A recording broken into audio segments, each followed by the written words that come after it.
tal? ¿Cómo están? ¿Cómo la pasaron en este octubre maravilloso, lleno de naranja, morado, negro?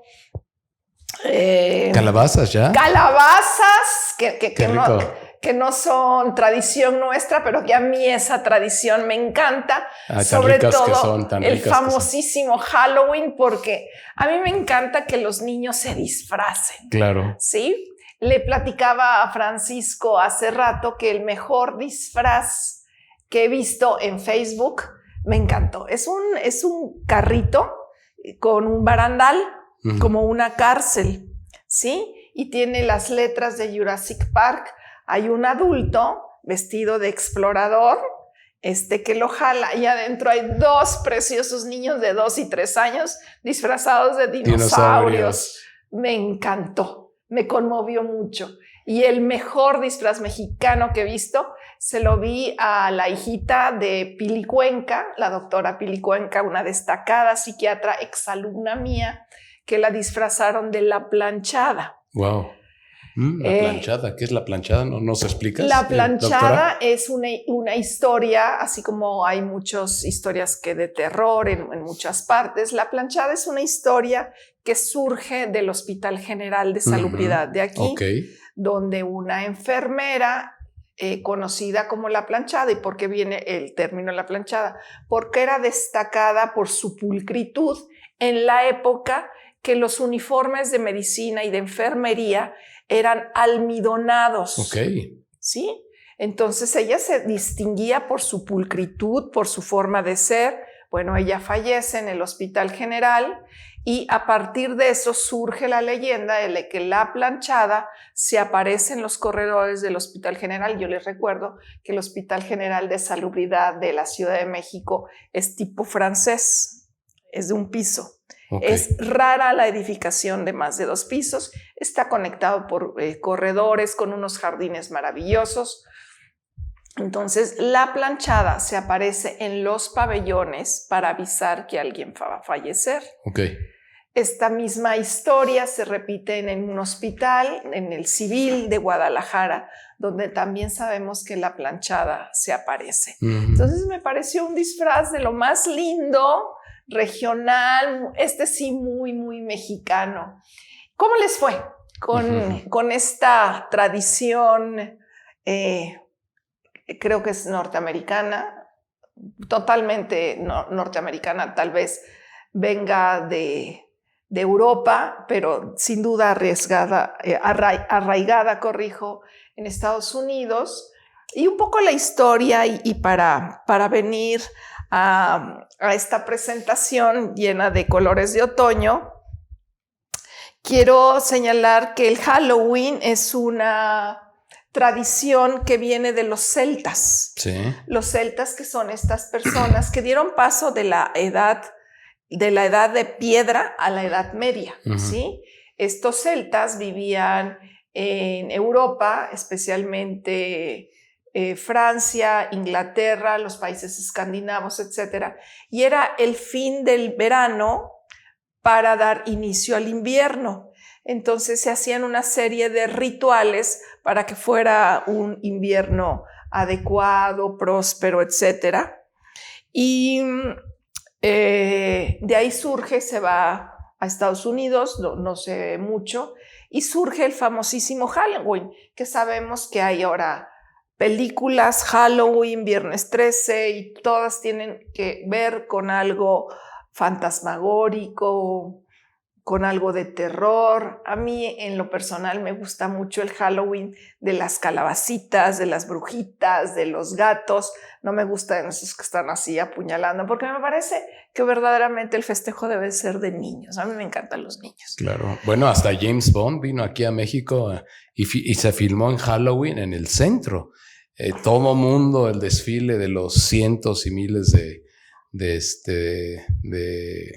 artistas que se contrataron para hacer toda una festividad de Halloween en el centro. Sí, porque en nuestro país la fiesta de Halloween, que es para la escuela y los niños, se hace sincretismo con el Día de Muertos. Y por eso James Bond hace alusión a toda esta fiesta del de Día de los Muertos, que yo ahí me enteré que había desfiles, etcétera, etcétera. Sí, sí, Yo sí. verdaderamente Sí, no sí. sabía. Entonces, ¿qué se junta? Y me parece que cuando las culturas se juntan, se saca lo mejor de cada una. Ujú. Se saca y festejo de Halloween y lo que nuestros pueblos indígenas prehispánicos ya hacían. Por ejemplo, el culto a los que habían partido antes, ¿sí? Había 3 destinos, aquí los anoté porque son nombres náhuatl y me cuesta trabajo. El primer destino era Tlalocan, que tenía que ver con la deidad de Tlaloc, el dios de la lluvia. Y aquí iban los muertos que tenían que ver con agua, ¿sí? Los muertos que fallecían por ahogamiento, por un rayo, Okay. por gota, Okay. por hidropesía y niños que eran sacrificados para curar el mal de ojo de otro niño, o niños que eran sacrificados para que hubiera una mejor lluvia, etcétera, etcétera. El otro destino es Omeyocán, que tenía que ver con el sol. Fíjense qué interesante. Y aquí es el dios Huitzilopochtli, y aquí se iban los muertos que fallecían durante el combate. Y esta es una historia muy linda porque los muertos que fallecían durante el combate pues eran héroes.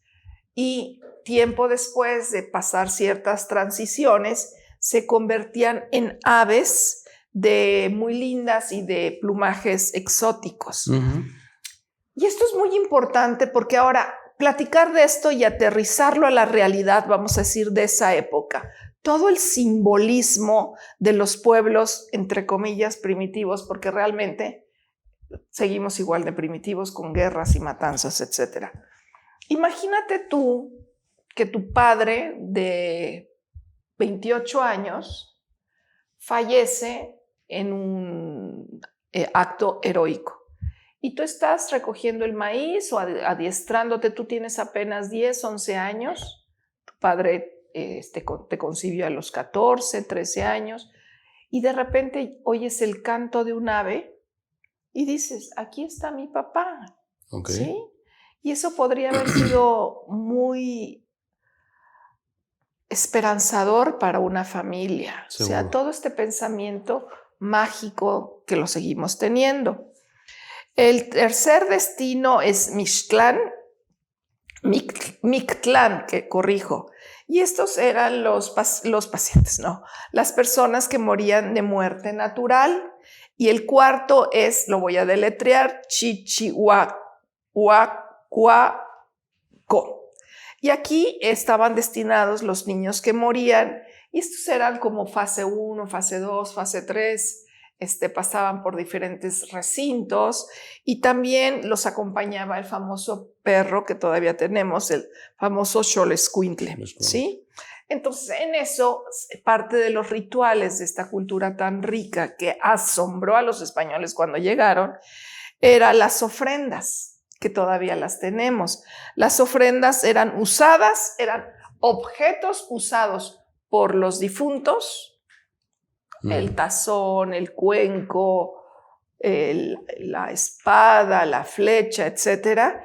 Y también se ofrendaba aquellas situaciones, objetos que podían ayudar a los difuntos a cruzar estos diferentes recintos hasta llegar, vamos a decir, de cierta manera, al paraíso. Entonces, de repente tenemos esta situación de que si bien Día de Todos los Santos pudiera venir de España, se sincretiza, ¿lo dije bien? Sí. Con nuestras tradiciones prehispánicas y surge el famoso Día de Muertos, que tiene diferentes, ya lo saben todos ustedes, muertos niños, muertos adultos, etcétera, etcétera. Entonces, me parece que son tradiciones que debemos de honrar. Claro. Y ahora se juntan con Halloween. Claro. Yo puse en mi consultorio, yo no veo niños, y puse una calavera, puse una momia, todas así muy lindas de globos, calabazas, necesito comprar un caldero porque hasta compré el humo del caldero. Wow.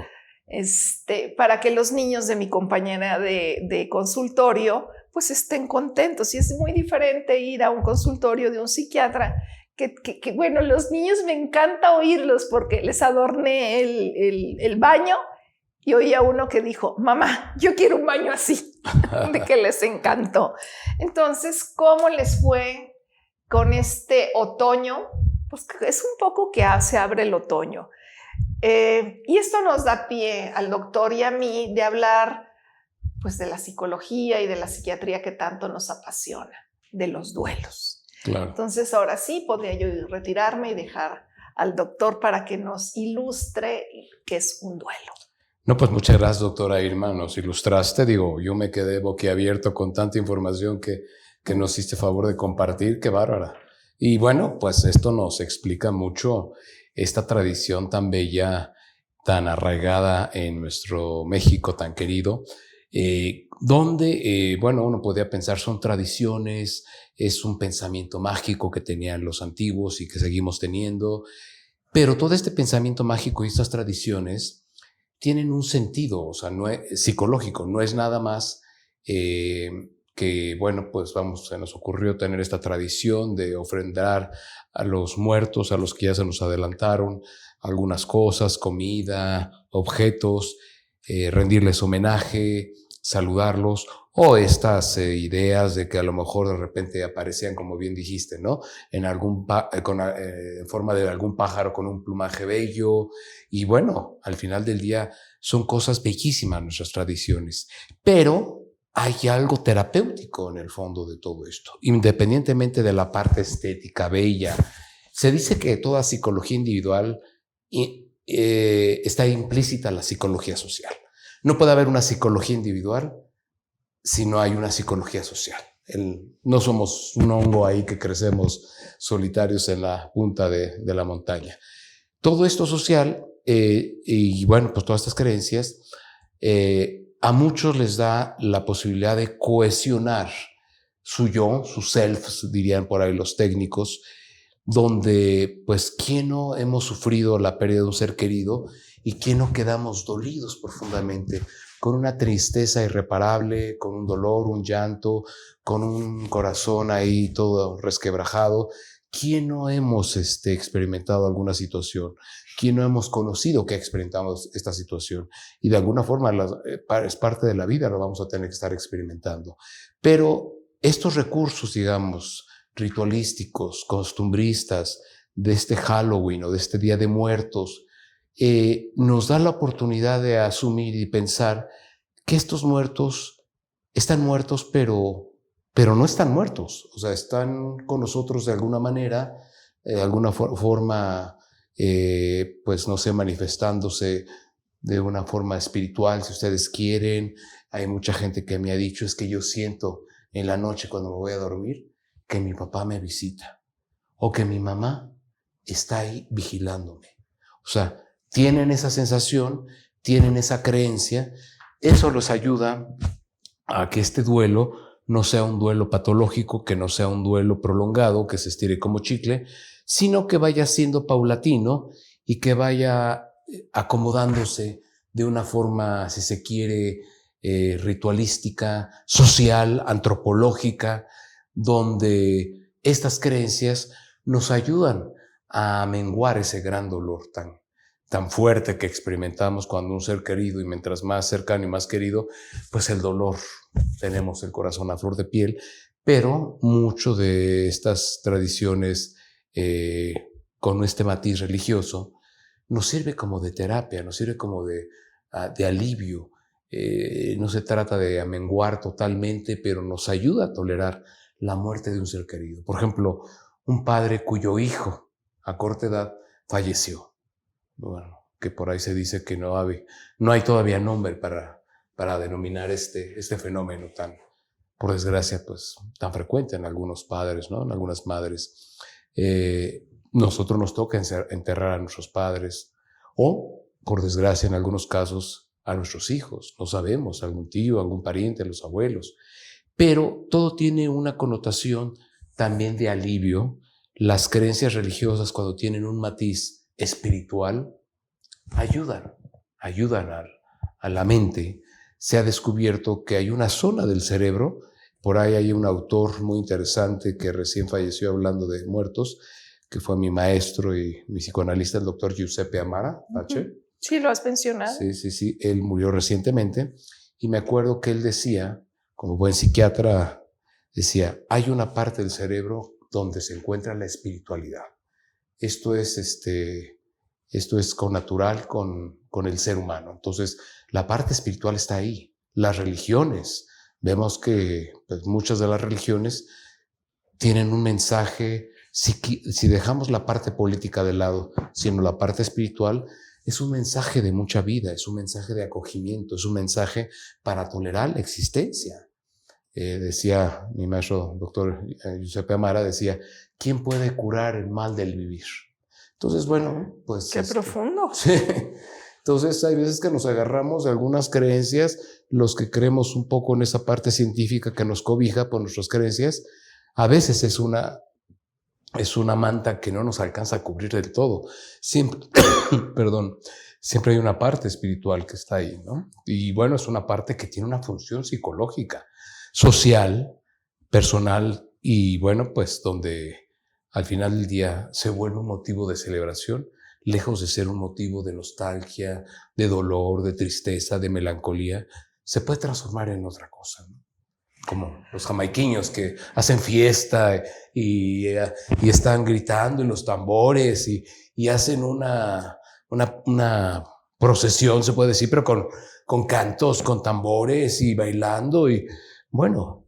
Bueno, pues es que hay culturas que el morir es trascender y entonces... Claro. Y hay otras culturas que el morir es pérdida. Claro. Ya estamos por terminar este día de hoy, pero vamos a decirle a nuestra queridísima audiencia, como dicen los chavos ahora, el tráiler, ¿sí? Vamos a hablar de duelo patológico. ¿Cuándo es un duelo normal que yo sienta una tristeza profunda por mi pérdida? Y cuando han pasado 10 años, ahorita les vamos, bueno, en el siguiente miércoles, que han pasado 10 años y no puedo movilizarme por mi pérdida. Entonces, los esperamos el siguiente miércoles de noviembre, que sigue siendo muy de octubre, porque en noviembre todavía tenemos el toque del otoño y de todo esto. Y no dejen de escribirnos qué es un duelo patológico. Déjame, antes de terminar, esta es una mujer que yo estoy viendo en mi hospital y se suelta a llorar. Es una mujer de 50 y tantos años y que siempre está triste y que desea morirse y que la vida no tiene sentido. ¿Y desde cuándo se siente así? Desde que murió mi mamá. Bueno, yo estaba esperando que su mamá hubiera muerto antier, ayer o hace 6 meses. Y me dice, no, mi mamá murió hace 22 años. Entonces, yo creo que aquí ya estamos hablando de un duelo patológico. Por favor, escríbanos sus casos, escríbanos sus vivencias, escríbanos sus preocupaciones si tienen a alguien así. Y seguimos en este maravilloso noviembre con este sol que solo noviembre lo da. Y a veces frío y a veces no, que uno no sabe ni cómo vestirse. Y nos vemos el próximo miércoles. Muchísimas gracias por estar aquí.